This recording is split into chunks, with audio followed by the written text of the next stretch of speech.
Building influence is something anyone can learn. It's an investment you can make in yourself, and it can hold the keys to achieving your dreams and having the life and impact you want to have. I'm Laura Cox Kaplan. I've learned a lot over 3 decades about building and sustaining influence and how using it effectively can make a big difference in your life and career. Here on She Said podcast, we're digging into the different dimensions that help us build and sustain influence. If you thought being an influencer was just for social media, think again. Whether you're starting a business, raising money for a cause, negotiating a promotion, running your household, or trying to connect with those who don't share your views, understanding and using the different dimensions of influence will increase your chances of success, whatever your goals may be. Listening to She Said podcast is a smart, efficient investment you can make in you. I'm really glad you're here, and I'm excited we're on this journey together. Hey friend, welcome to this bonus episode of She Said podcast. The month of November has been an incredibly busy one for me, with lots of great events and lots of great opportunities to talk about what we talk about here at She Said podcast. I am truly honored and grateful to be your Sherpa of sorts as we navigate so many topics related to career and personal development, and particularly those practices that help us build and sustain influence in our lives. And I am especially grateful to you because you send such great feedback and perspective on your own journey. And I love hearing from you. I am really grateful when you reach out. Increasingly now, though, friend, I am doing more in-person events, which I love. And I especially love having a chance to meet listeners of this podcast in person. And I'm really excited to be doing more of those kinds of events next year. But there is a flip side that occurs when I double the amount of work that I'm taking on, and that means that I have to take more breaks, and more importantly, I have to really plan for those breaks in advance before I hit a wall. And the reason why I'm telling you that is because there's an important message here. When I don't plan well enough in advance, I tend to hit that wall pretty hard, and I suspect you probably struggle with this as well, especially if you're building a business with limited resources and, of course, always limited time. You're, maybe trying to balance the demands and the joys of motherhood and parenting, along with building a business and building a career. It can be a lot. This past week, as I was reflecting on all of this and I was starting my holiday prep, I went back and I listened to one of my favorite episodes that is focused on the importance of self-care. But what I especially love about this particular episode is that it brings out some other important dimensions about why that investment in yourself matters so much, and why that investment, even and especially when your time is stretched, as it often or always is during the holidays, why it can make such a big difference for you and for those that you care about. So as I do my best to take my own advice and take a quick break before jumping into some amazing interviews that we have coming up in December, I'm sharing a bonus encore episode with you this week. This episode features a dear guest who I have loved since we were first introduced about 3 years ago. I have become a devoted follower of her terrific content and books, and she's joined me here on She Said podcast twice already. Many of you also know and follow mom blogger and author Kari Kampakis. She is truly fabulous, and I always find her clear-eyed approach to motherhood both affirming and uplifting, and not to mention just plain helpful. Kari can often present concepts in ways that just cut through the clutter and the noise so that you can really see the real issue. So I'm recycling this conversation with Kari from earlier this year for a couple of reasons, and not just because I love it. The first is because her latest book is called More Than a Mom. It also makes a fabulous holiday gift, and I've included a link to the book in the show notes. In the book and in our conversation, Kari underscores the importance of self-care, but she does it in a way that is consistent with how I talk about investing in ourselves and why it matters related to building and sustaining influence here on this podcast. How we talk about how that investment can sometimes feel selfish when in reality, it's what we must do in order to effectively invest in others, including our children. That is especially true as we do all the things that we need to do to create these magical celebrations during the holidays. Kari also shares advice in this episode that I needed to hear again, and I thought you might get some important value from it as well. So give it a listen and let me know how Kari's perspective on self-care strikes you and how you plow through the rough spots, especially around the holidays. So friend, here is my encore conversation with the amazing Kari Kampakis. Welcome back to She Said, She Said. Oh, thanks for having me back. I'm so happy to be here. Well, I'm so delighted to have you. You and I met for the first time back in 2020, right in the middle of COVID. We were introduced by a wonderful mutual friend of ours. My life has been richer as a result of that, and I know your legions of fans feel the same way. Oh, well, I feel the same way about your work. I love reading what you're doing and just seeing your videos. It's just, you're so uplifting. Thank The you. podcast too, everything, and even the people you have on. I love your work. Thank you very much. Well, present company included, and I am so happy to have you back. So this week, we're here to talk about a new book. I'm always excited about your books, but this one in particular, because it aligns so beautifully with a topic that we've been talking about here on She Said podcast, which is this concept of investing in ourselves. So Kari, tell us about More Than a Mom. That's the title of the new book. Why this book? That is a great question. And, I think that it's not only just the circumstances we're dealing with in our world today, but it's probably has a lot to do with the stage of parenting that I'm in. Mhm. My oldest daughter's a freshman in college, so I've been doing this about 20 years.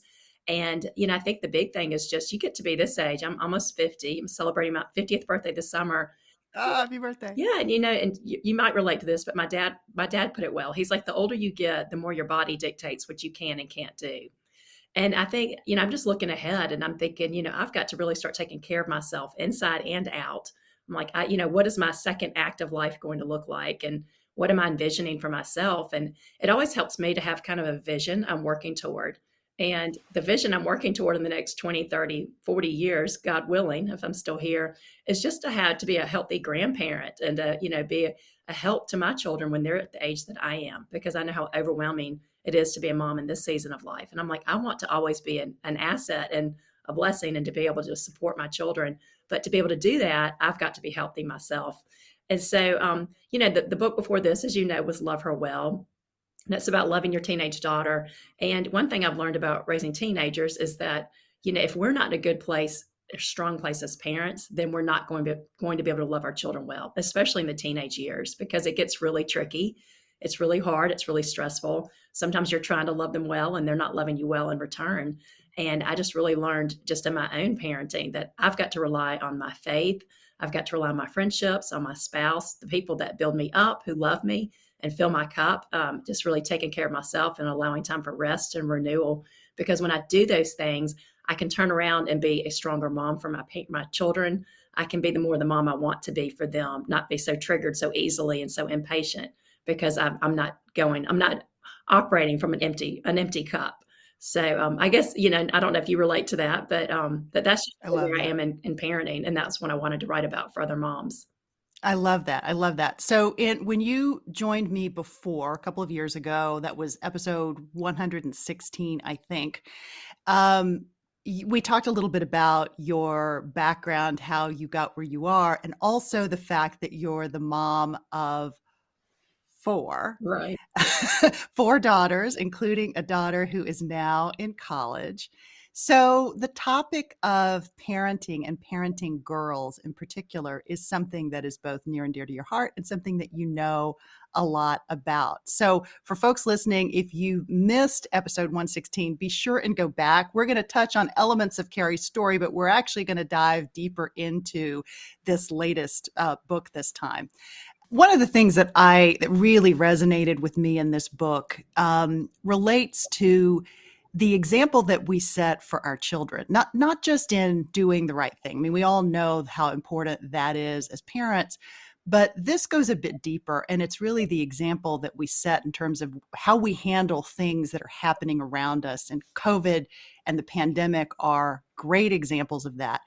Maybe talk a little bit about this particular concept in the book and kind of how you think about that. Yes. I think I'm just so much more aware now that my daughters have three teenagers and then one preteen. She's 12. And I'm just hyper aware right now that my girls are always going to remember what they witnessed in my life right now. I feel like they're watching me on an even deeper level than when they were younger. And, one thing that really inspired this thought of what are we modeling for our children during COVID and just in this season of life is when my mom passed away 2 years ago. You lose a parent and you are just flooded with memories. And it really surprised me that the majority of my memories of her came from my teenage years, my early 20s, kind of those years when I was getting married and first having babies. And I think it's because, one, your brain's in a different point of development. So you remember more from that season of life than maybe when you were a child. And then also, I was spending more time with her still. And so it just really hit me. I was like, my kids are going to remember this.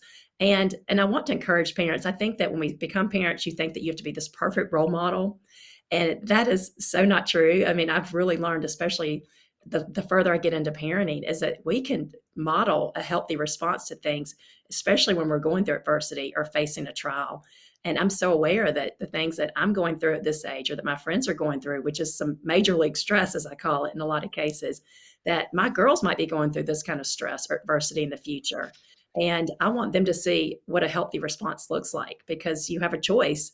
And I think that so many people aren't equipped or they don't have the tools. And for me, it ultimately goes back to faith and relying on God to get us through those moments. But I just really want to encourage moms that even if you're a single mom or if you're going through, cancer or a financial crisis or whatever you're going through, you still can be an amazing role model for your child by the way that you handle your adversity. And I actually think it's more important than ever for our kids to see that because they're living in this world where they think they have to be perfect. The world is telling them to be perfect. They think that one mistake and their life is over. And they need to see adults, going through loss, going through adversity, grieving, going through these hard things in life, but then coming out on the other side stronger than before. And I think we do them a real disservice when we make them believe that life is perfect and they're not going to face these curveballs because they will all face these curveballs. And so I try to be hyper aware even as we're going through COVID and just really I let my kids see me lean on my faith. And, I talked about my anxiety. I'm anxious right now, but what I was doing to work through that, which is, remembering God's truths and just speaking truth to myself and taking time to rest and to really renew myself so that I can handle the challenges. I love that. I love this additional dimension as it relates to perfection. We already know that perfection is something that is a terrible thing to do to ourselves. But I think in the context of thinking about our relationships with our children and what they see and how they see us model that, I really, really love that dimension. Another element of the book that resonated so deeply with me is this concept of self-care versus selfish care, sort of how sometimes self-care can feel really selfish. And frankly, sometimes it is. but talk about getting the balance right and why self-care is such an important component of being a good mom, a good partner, a good friend, et cetera, et cetera. Yes, I think that's a great question. And I had a counselor friend, and she said she really liked that part too. And I think we just live in a world of extremes. And so when it comes to self care, especially it's such a buzzword these days at self care, a lot of people just roll their eyes like, oh, yeah, that's an excuse to go take vacations and take bubble baths and all that. And I'm like, there is probably, there are some people you could use self care as an excuse for anything. Like, well, my kids are stressing me out, so I'm going to leave my family, or I'm going to go, spend more time with my friends than my family because this is self care. So you can definitely take it to an unhealthy extreme or an unhealthy direction. But then, I think that we live in a world where either, one extreme is self-care becomes self-worship. It's really all about me, and it's all about how I feel. And maybe we're not, being the parent we need to be. But then there's also that element of self-neglect where, Mm. we're being a martyr and we think our job is just to serve the people around us and our needs don't matter. And there's really got to be a healthy in between. And, going in the direction of the self-neglect, I keep thinking of the story of a friend of mine who was editing a book for this guy who had an amazing come to Jesus moment. He had made some really terrible mistakes and he turned his life around and is doing amazing in ministry now. But he was talking about when he was growing up, his mom would always emphasize to him and his brothers the need to respect women, to be respectful of women.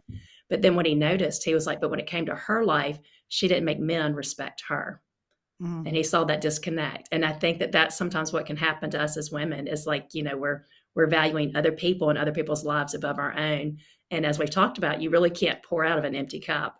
We've really got to restore ourselves. And I don't know if I believed that when I was a young mom. And even 5 years ago, I'd say, I'm not sure I would have written this message 5 years ago because Really? yeah, like, I mean, I just remember when people talking about self-care as a mom, like when I was a new mom, a nap made everything better. Just having Mhm. a day to myself made everything better. I was rejuvenated and I felt like that was all it took. Well, then your children back then, your children were smaller, and the problems were proportionate to their size, right? Yes, yes. And as you know, the older your kids get, little kids, little problems, big kids, big problems. And Precisely. so it just becomes more emotionally draining. It becomes more mentally draining. A lot of their problems are not quickly solved. And so you're like, okay, how can I try to have some semblance of peace and joy and hope, even in the midst of a trial when I don't know how this will end up or where this trial is going. And it's really hard. And I think as our kids get older, we realize how much inner strength we need as women. And it amazes me. I mean, I think women do have so much inner strength and so much potential to become really strong. And so I think that component of our life becomes really important as our kids grow up because I just think about myself. Like, I not only want to be strong for the things that I'll go through, I want to be strong for the things that I know my daughters are going to go through. And I want to, you can't do that overnight. Those are things that we have to gradually cultivate that inner strength so that we can be that loving support to them. And Yeah. The emotional piece takes so much energy. It takes so much more energy than I think when we're first having children and we're young moms. It's hard to appreciate the energy that's required of the emotional demand. Even when your children are really like thriving and doing great, they're still normal kids and they're going to have challenges and disagreements and problems and all those sorts of things to navigate. And I find that the amount of mental and emotional energy that takes is still sometimes kind of stunning to me. yes, I agree. And I think too that women are just intuitive and that is such a gift. But I think that sometimes I'm like, my husband and I have these conversations like these if I die jokes, and I'm like, if I die, worry about this one. She might look good on the outside, but she bottles things up. And so sometimes we just are intuitive. Sometimes we know something's not right with our child. If we sense these things that I don't think our husbands always do. And it's a gift, but it can also make us worry even more. And I think that we, when our kids are struggling, we don't necessarily get over it as quickly as maybe a man would. And a story to illustrate that is a friend and I were talking, and she's like, my husband and I were both really worried about our teenage son, and we had this conversation, and we agreed that this needed attention and all of this. And she's like, 2 minutes later, he's whistling around the house. He has moved on from that conversation. Like, I was still worrying about the conversation. And I'm like, I totally relate. Like, that's how I am too. You're still thinking about it.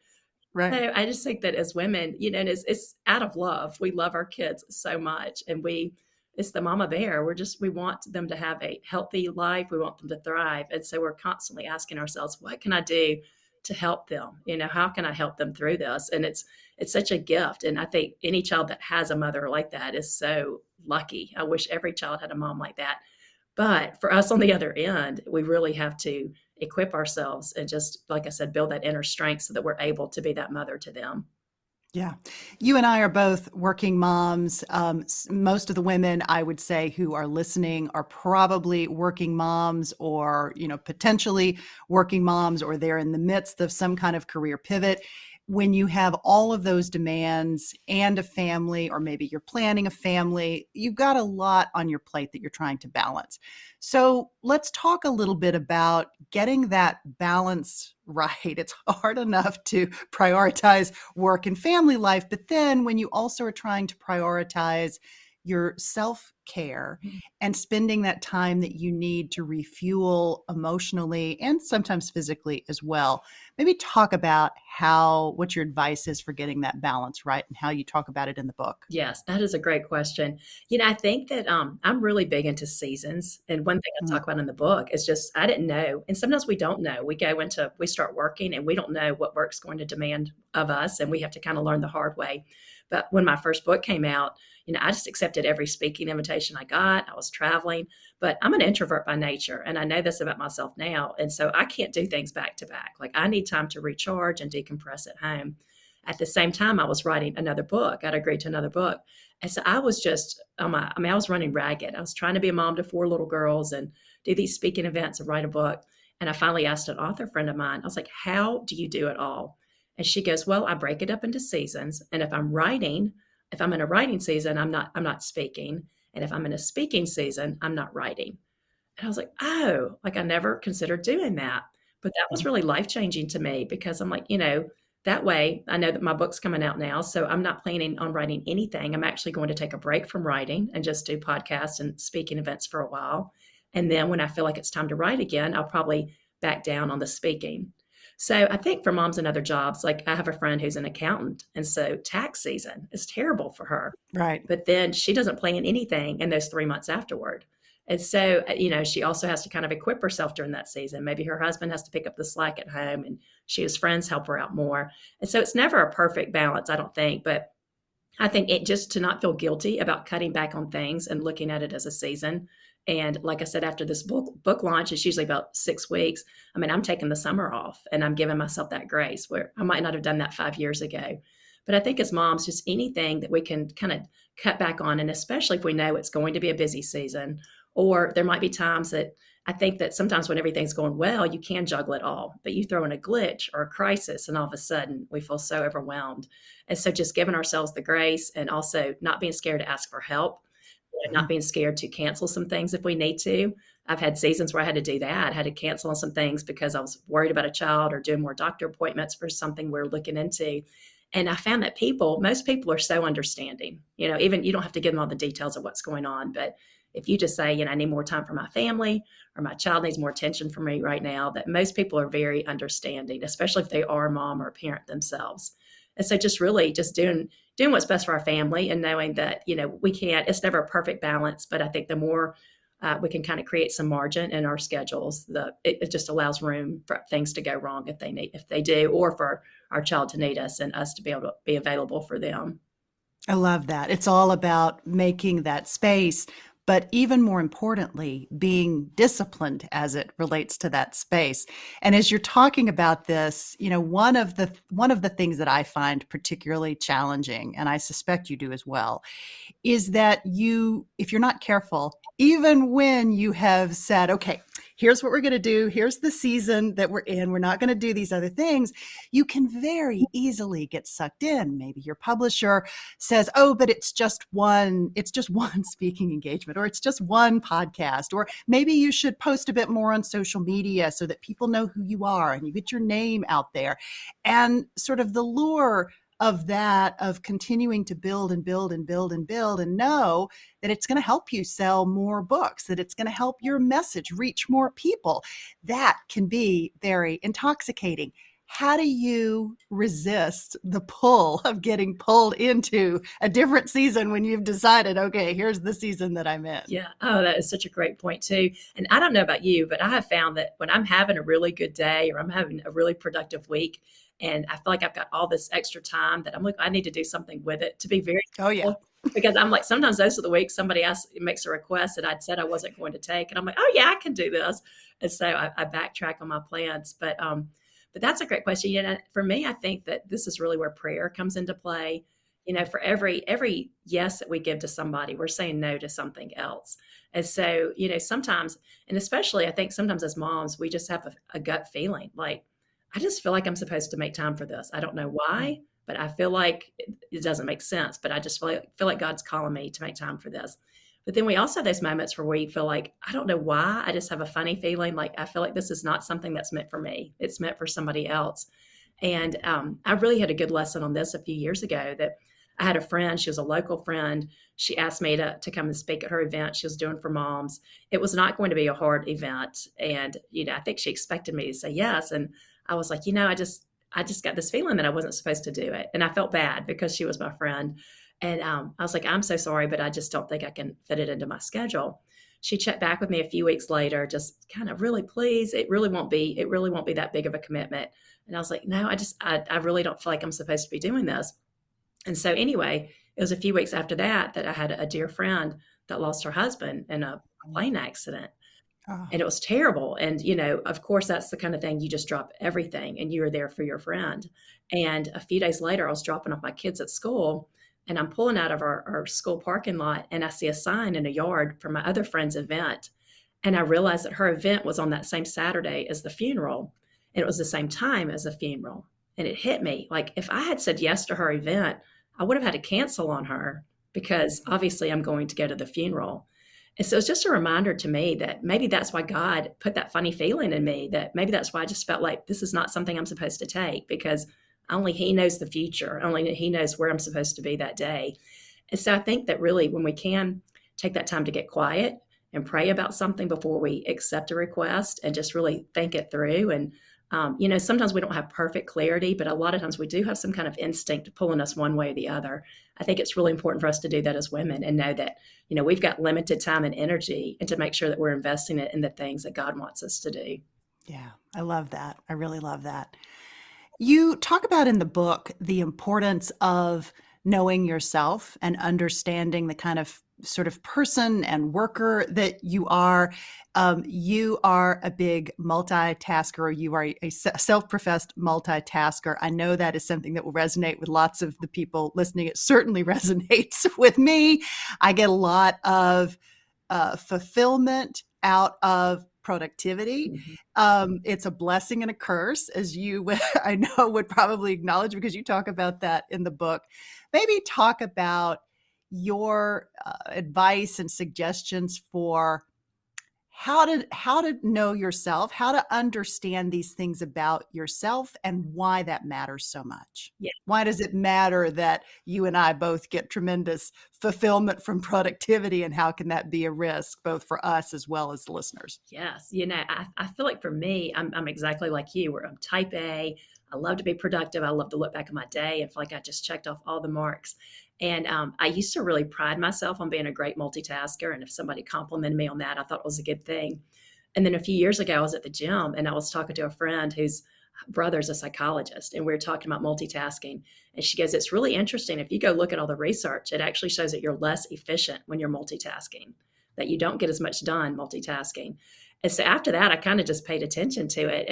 And I realized with myself that, when your kids are little, I think that you have to multitask. I mean, you've got Right. 3 kids you're juggling and phone calls and commitments and, trying to keep your children alive. And okay, where's the baby? And it's like your mind is constantly going in different directions. And so I think sometimes we moms just stay in that mode. But what I've realized as I've gotten older is like multitasking makes me forgetful. I mean, sometimes I've signed a check and I'm like, what did I do with it? Or I threw it in the trash or, it's just things that are, you're putting the keys in the refrigerator and I'm like, it's because I'm doing too much at once. And so Right. for me, I've just had to allow myself the grace, like just, okay, breathe and slow down and do one thing at a time. And so instead of checking every email or responding to every email as it comes through, I might say, you know what, I need to write for an hour. I'm going to focus for an hour on this document, and then I'll go check all my emails at one time, and I will respond to them at one time. Or even text messages. I was like, it does not, just because somebody's texting me right now doesn't mean it needs an immediate response. And that's hard for my personality because my instinct is to be Johnny on the spot. But it really has brought me more peace, and it's kind of helped my stress levels come down a little bit just to give myself that grace. And, another example, I have a friend that she has 4 kids too. And she's like, I used to put my laundry basket and put my laptop on top of my laundry basket as I put up laundry and listen to podcasts. So she was like, but sometimes I would miss things in the podcast because she's distracted and doing two different things. So she's like, now I put up the laundry and then I sit down on the couch and watch the podcast, and I get so much more out of it. And so it sounds like such a little thing, but I think that for moms, that can really be life changing for us. That sometimes we feel like, I don't even know what I think. I can't remember anything. And it's because we're trying to juggle too much mentally. And sometimes if we just slow down and just allow ourselves to do one thing at a time, that we really can be more effective and not be doing things like I was, like throwing checks away or forgetting the things that we don't need to be forgetting. Yeah, I actually, I don't know if you think this is true, but I actually think it gets harder as we get older. I think our ability to multitask is maybe not as sharp. I think I was frankly better at multitasking when my kids were really small, and biologically, like, I needed to be, just, to your point, because they're into everything and you've got a lot of moving parts. Now, again, it's sort of a different way of using my brain and a different mental energy that's required. It really does require a much deeper degree of focus. Mhm. I would love your tips for how you, while I recognize and I work hard to find that space and that peace as I'm sitting down to think about a podcast or preparing for a guest like this morning.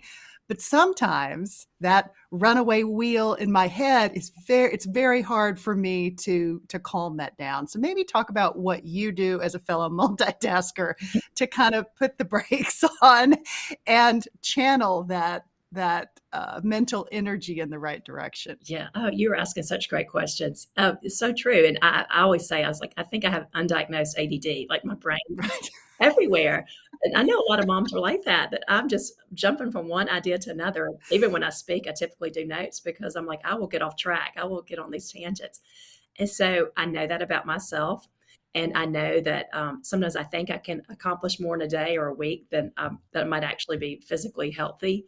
And so for me, I think it really starts with looking at those big goals, those primary goals, and maybe shrinking those down a little bit for Mm. me in this season of life. And so again, I think it just takes knowing yourself. I mean, I look back, and when I was writing my second book, that was 6 years ago. I mean, I remember looking at my watch that was tracking my sleep, and there were some nights I was getting 4 hours of sleep. And it was just for me to be able to meet the deadlines and be a mom and be available and doing everything I needed to do. I was really sacrificing some things. And so after that, I just decided, I was like, I can't do that. I'm not in a season of life. Maybe when my kids are grown and they're out of the house, but I'm not ever going to be an author that releases a new book every year. For me, it's too taxing. And so I just had to kind of make peace with that. And even between my second and third book, I mean, I didn't have a book, I forget, let's see, from 2016 to 2020. I mean, I really took a big break in there. But it's funny, I was like, during this time, I really want to fill up. I really want to read more books. I really want to just be on the receiving end. And what I realized as I felt called to write the third book was that all those books I thought I was reading for myself or for fun ended up being my research for the third book. So Mm. it really did all weave in together and play in together. And so, like I said, I know this is not the message most people get from the world, because the world is telling us, go big or go home. And maybe there are certain seasons of life, I think we have the grace over us to be able to do those things. And that's great. But then there are also seasons where maybe if we feel our minds going everywhere, that, to really just kind of just get quiet again and just pray and say, okay, God, what is it you want me to be doing right now? I have on my notes on my phone. I don't know if you do this, but I have like all my ideas on notes. Yeah. And so, I mean, I want to write a play. I want to write a children's book. I want to write there's like 100 article ideas. I mean, I have no shortage of ideas. It's just the time to do them. But for Yeah. me, it's kind of given me a way that if I have a random idea about this children's book I want to write or this play I want to write, I'll go put it in my little notes section. And that way I know it's there. It won't be forgotten. And when I'm ready to do that project, it might be 5 years from now, but when I'm ready, it'll be there. But in the time being, I can keep focusing on what I'm doing right now.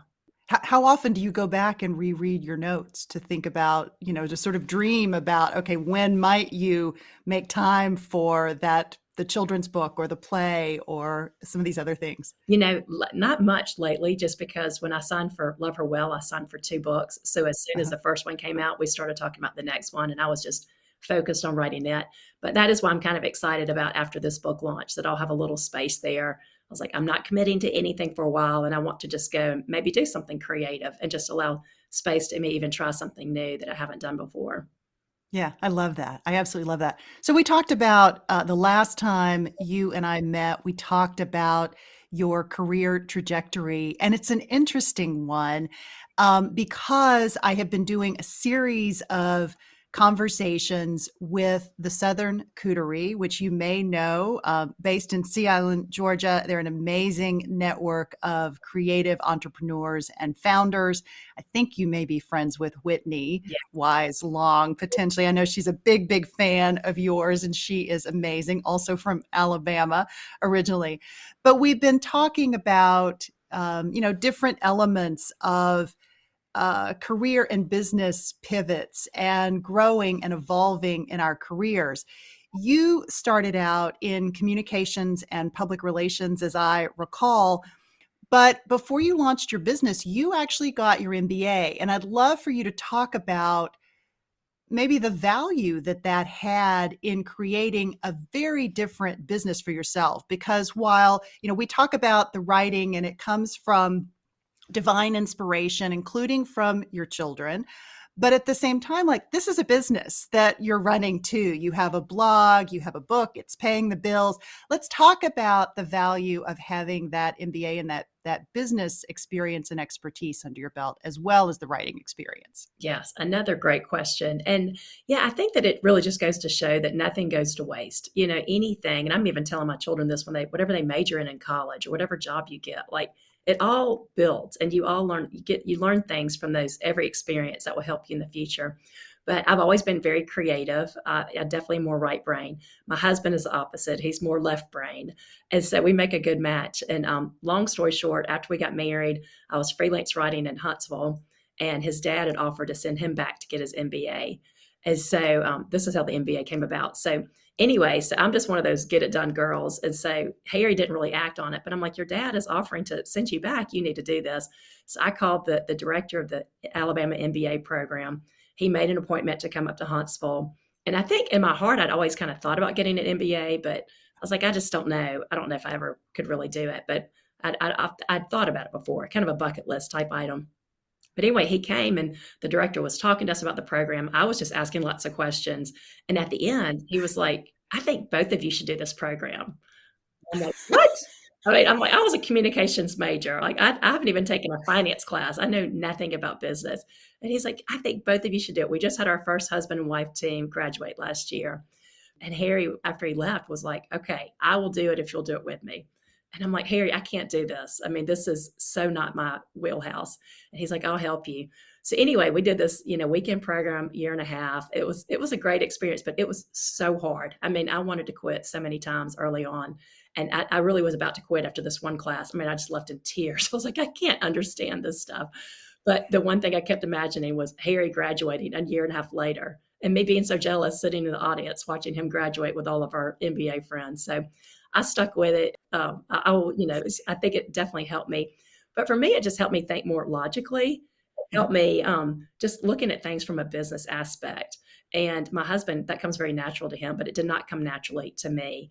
And so I did launch a business after that. I sold children's prints for a while. And I think just the marketing, knowing the marketing and not being scared of that part. And how I probably have seen it come into play the most in the business I have now is just understanding the business part of it, but really understanding the part that comes after the creativity. That, the writing a book is creative and it's fun, but so many writers hate the marketing part. Like they're, I hate that part. And I really love that part. To me, that part is easier than sometimes the actual process of writing. But you got, everything is a business. And so it really has come into play. Not that I go and crunch numbers now, but just knowing like what's worth my time and energy. Just kind of knowing, I remember learning in a marketing class about grassroots effort. And I feel like that really has come into play in my business, that it's a lot of just grassroots word of mouth that, sometimes we don't have this great business plan, but it's just like the mom network or it's the Bible studies here. And so just kind of understanding those things, I do think helps you just have that business mindedness can help you in any business that you're doing, even if you're not actually using those skills.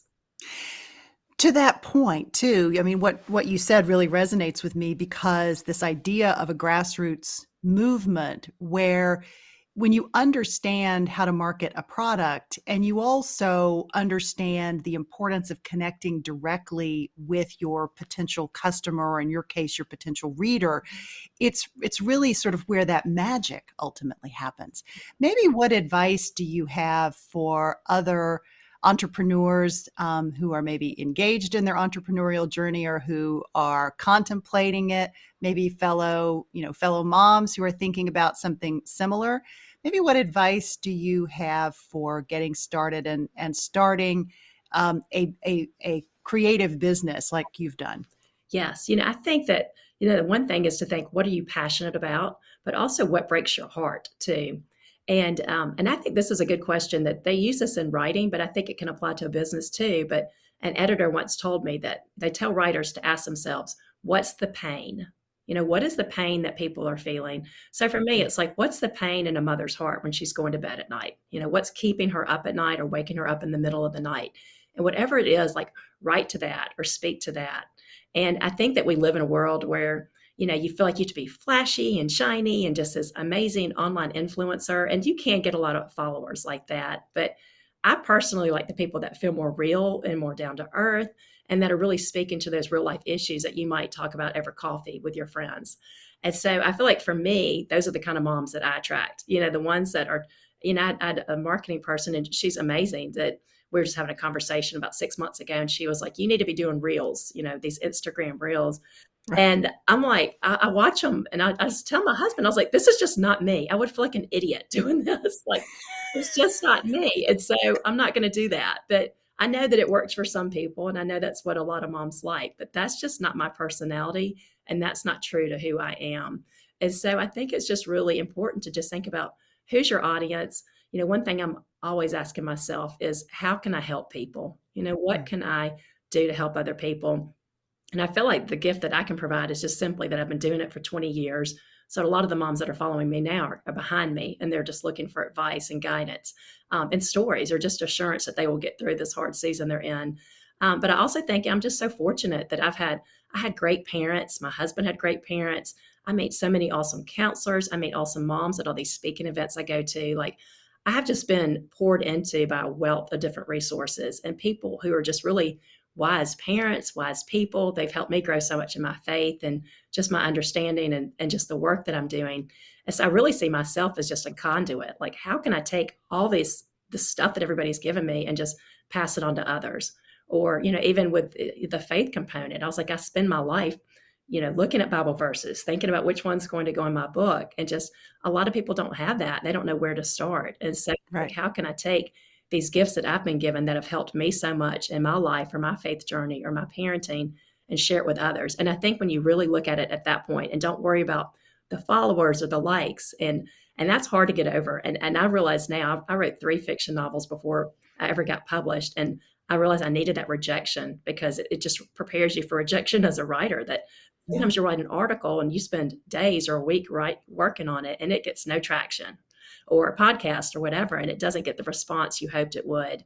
And then sometimes you write something and it resonates and you don't know why, but just it hits moms in the heart and it does get that traction. But it's really tempting to want to just do only those things that are going to get a lot of likes or get a lot of traction. And I don't think that's the way to go, because there have been many things I've written or posted that I'm like, I know that this is not going to get a lot of likes or attention, but I just feel like this is what God's calling me to do.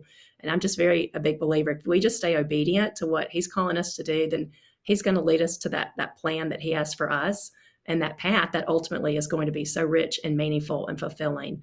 And it'll bring the right people in. I'd rather have 100 of the right people than 10,000 of the wrong people following me. And that's what's been so great about my faith journey, is like, there are more moms out there that think like me and that care about faith in their home like I do than I even thought. And that's what's so neat, is when you connect with those like-minded people and they just encourage you in what you're doing too. I absolutely love that.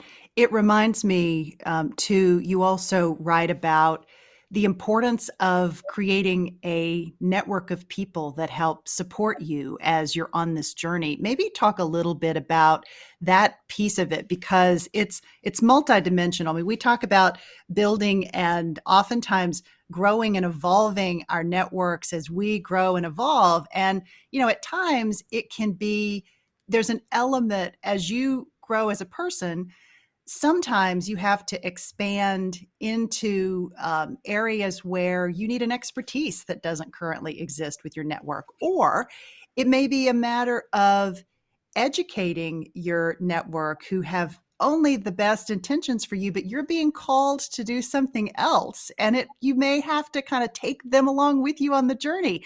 Maybe talk about navigating maybe the importance of networking, creating your network, but also how you evolve it and how you continue to grow it. Oh, that's a great question too. It's so true. It's funny in the season that I'm in. I mean, I think we all have our best friends. You have maybe your best friends from high school and your best friends from college and your best friends from your early days as a mom and your best friends from work, just different places. We all have that network. And it's really tempting to just, stick with our best friends, those people that have always been our people, our tribe. And I think it's very important to maintain those connections. But I have found that, as I grow up and as my kids grow up, I've got to expand my network. And it has brought so much wealth and wisdom into my life. And so I think there's this idea that moms and women today, we think that all of our whole tribe is going to come from one area of life. Like, okay, I don't have a group of school mom friends, or I don't have a group of mom friends, in the same age range, which we definitely need that. But I think the best tribes are when you're being fed into by different people. And it's really, I mean, I just really look for, who do I connect with? I mean, sometimes there's some people that you just have a 2-minute conversation with them and you just feel connected. I mean, and this has happened to me when I was picking up a cake at a bakery. I became friends with the girl who's the owner, and we had lunch. And I'm like, I just like her, and I like her way of looking at life. She's got a lot of wisdom.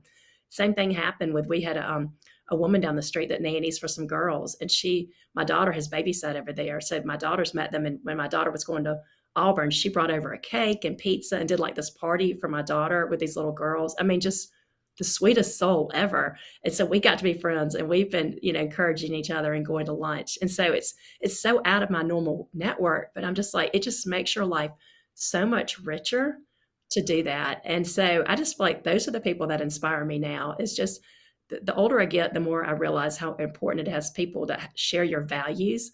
And sometimes those people will look like you, and sometimes they won't look like you. Sometimes they'll be your age. Sometimes they'll be 20 years older. My husband has a funny story that he used to host this men's Bible study on our porch. And the guys are his age. It's their dads. And one day they were leaving, and there was this older gentleman walking down the street. And he's like, "What are y'all doing there?" And one of the guys told him. And then the guy told him, "I said, you should come one morning." So the next Friday morning, he showed up with the Bible study. And so I was like, "Harry, who is that man on our porch?" And he's like, "Oh, I'll tell you that story." And so anyway, but it is so funny now, like, he's been going for about a year. He shows up every Friday. And I mean, Harry always has a story about him. Like, he is the most interesting person, and just the stories that he shares and the wisdom that he's given to these guys. But it's just such an example of like just being open to your network. Or like you said, sometimes I have found when my child is going through a trial, or say you've got a health issue or something that's going on with your trial, like being open to what God might do in that new chapter of your life, that your friends can't help you. When my daughter broke her finger, she needed hand therapy, and it was this whole ordeal. But we're still friends with that hand therapist. We'd go see her twice a week, and she and I are friends on Facebook, and it just led to so many blessings. And that, I think that's just how life is. It's just no matter where God is taking us or what's happening, even if it's somewhere, a place we don't want to be, even if it's a cancer treatment or something. And I just always ask ourselves, like, okay, I'm here. So maybe who am I supposed to meet? Who maybe am I supposed to influence? Who am I meant to encourage today? That just really thinking wherever we are, that we can make those friends, we can expand our network. And like I said, it just makes life so much more interesting and meaningful. It absolutely does, but it also requires that investment of time, right? It doesn't, I mean, it can just happen, but it can only happen, as you just said, when you're open to it and when you allow the space to do that, when you're not so so scheduled and multitasking to such a degree that you're not allowing the time for that. I mean, I really feel like I went through a big part of my life, sort of pedal to the metal, nose to the grindstone, and not really allowing for that opportunity to really grow sort of much more organically, if you will. And so I feel like that those are, again, maybe it's a matter of seasons, maybe it's a matter of when you're in a different season that there's more of an opportunity, but it is also, as you write in the book, a form of self-care, which I thought was such an interesting way to think about that. Yes. Oh, I think it's one of the biggest forms of self-care because again, I think when we are feeling, more like ourselves or learning new things about ourselves or growing as people in a positive direction, it makes us a stronger person and a better role model for our children. And I know, and I thought about this, and I think what we're working against is just, especially here in America, is just the pace that we consider normal. And this always stuck with me, but I shared in the book, but my husband's Greek Orthodox. And so we have the priest here in Birmingham at that church. He worked in Greece for 10 years. And we did a family trip to Greece 5 years ago. My kids have not stopped talking about it since. We're talking about going back this summer, God willing. But we just, it's just amazing to see a different lifestyle and a different way that people live. And I always became enamored. I heard about this island called Ikaria over there, where they have an abnormal number of people that live to be past 100. And they don't have all the diseases and cancers. They just don't have a lot of the issues that we have. And so it's a blue zone of the world. And it's very interesting if you go study the blue zones, but they're the healthiest regions of the world where people live to 100. They don't have a lot of the issues like we have here. But what his priest said kind of went to what I was reading about the blue zones and just the European lifestyle in a lot of places. Was he said, I was like, what's the biggest difference between working in America versus working in Greece, or just between the two countries? And he goes, it's very interesting, but I think it's the pace. And so he said, if I saw a friend in Greece that I hadn't seen in years, we would drop everything and go have coffee for 3 hours. He goes, if I saw an old friend here in America, we would exchange numbers and we would talk about going to coffee, and that might or might not happen. Mm. And I just kept thinking about that after he left our house. I was like, we can't drop everything because we're too packed. We have too much scheduled in every day, and we don't leave time for those little interactions or those conversations or the just drop everything to go have coffee.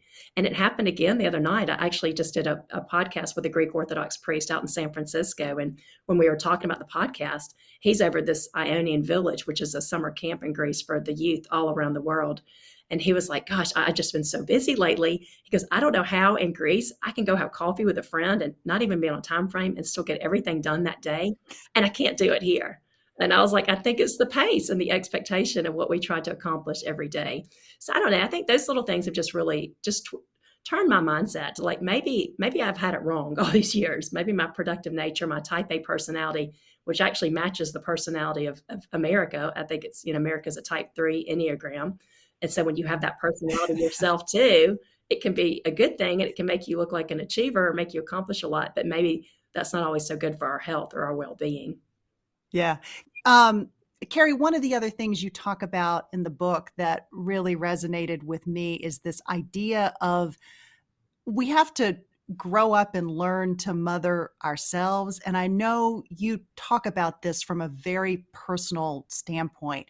Maybe talk about what you mean by that and how you write about that in the book. Yes. I mentioned earlier that I lost my mom 2 years ago, and I'm kind of ahead of some of my friends because I was the fourth child in my family. So my mom had me when she was almost 40. So I think sometimes some of the things I've been through, some of my friends haven't been through yet, but it's coming, unfortunately. But what I realized is my mom was really sick in the last 4 years of her life. And so, when you're dealing with your own health crisis or issues, you don't have time to go mother. You can't mother people like you used to. And I look back and I'm like, man, it used to drive me nuts. And my mom would nag me if I had a cold. She'd tell me, go see a doctor or go do this. And then once she couldn't do it anymore, I was like, man, I miss that. And I realized that as we lose our parents and as we lose that generation that raised us, that generation that looked out for our well-being, like we're looking out for our kids right now, there's nobody telling us, go to the doctor. I mean, my husband does, but it's not the same as your mother. There's just nobody. There's your dad is not saying, okay, you have oil in your car, do you need to get an oil change? It's just those little things that can kind of drive you nuts when you're growing up, but you look back and you're like, you really miss it once you don't have those people in your life. And so I realized the importance of mothering myself. And really, I'm like, if I don't do it, who's going to do it for me? And so if I cancel a doctor's appointment, nobody's holding me accountable for that. And I was mentioning to somebody the other day that the whole irony of me writing this book is that I'm still struggling with so many of these concepts. You know, if I have a doctor's appointment for my child, I would never cancel it. But I've had this wellness appointment where she's helping me with my vitamins and my hormones and some things that are off. It's very important, and I know that, but I've canceled it twice because I'm like, oh, I don't have time right now. And I'm like, I'm totally a hypocrite based on what I'm writing, but I know I need to do this. But I'm like, I can cancel and there's no ramifications. Nobody's nagging me to go reschedule. And so it's really important for us to mother ourselves internally and externally too, because we're losing that generation. Yeah. Yeah, absolutely. That whole idea of self-management, it's really that sort of bigger picture of learning to manage ourselves. And as we talk about on this podcast, we're focused on building and sustaining influence in our lives. Like a big piece of building influence is actually learning to manage yourself, learning emotional control, learning to be disciplined. I mean, all those sorts of things that we all know at a big picture level, but sometimes sort of breaking it down in a granular way, I think is so important. And that's a really, really powerful message that you just delivered. Kari, I am really grateful to have you here. I'm grateful for your work and really enjoyed the conversation today. Oh, thank you, Laura. I loved it too. And I've been looking forward to this all week.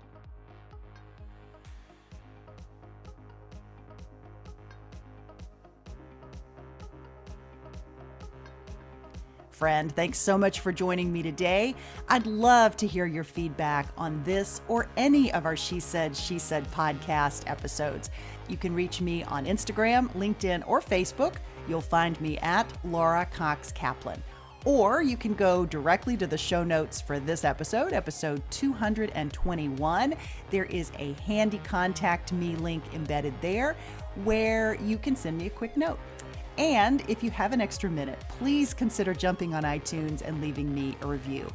Those reviews help me continue to improve this content so that it's more valuable for you. Plus, it's what friends do. I would be so incredibly grateful. I'll talk to you again next week. Until then, you take care. She Said podcast is produced weekly by She Said Media.